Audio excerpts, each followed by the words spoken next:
Underage vapers. The problem has been no secret, and the response from our three-part series drew up some rather honest and still differing feedback. So the question, what do you think about the alarming spike in Guam's youth vaping? I'm completely against it.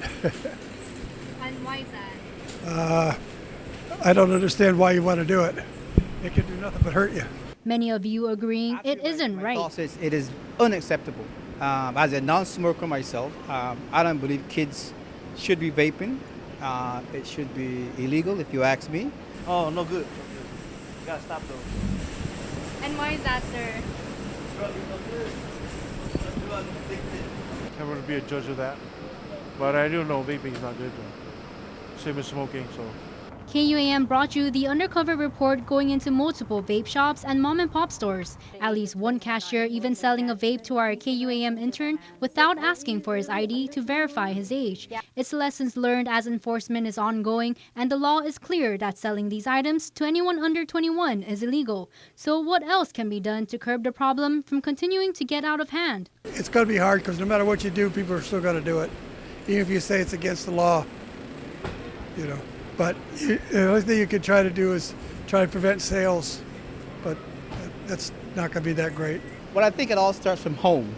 Parents will actually be monitoring their kids to make sure they're abiding by the law and do whatever it takes to make sure they do not pick up that bad habit of vaping.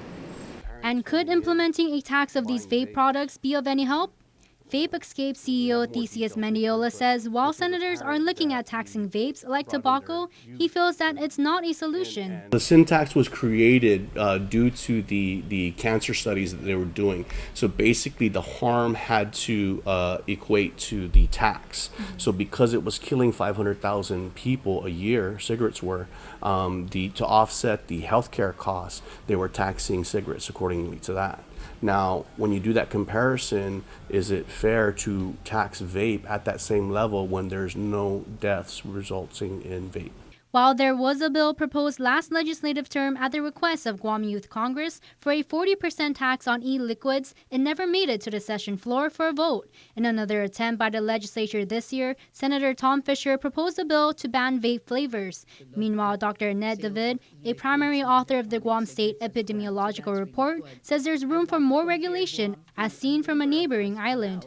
In Palau, they had the political will and the public health commitment to their youth. And so they have enacted the law that bans the importation and sales of any of these products completely within the island.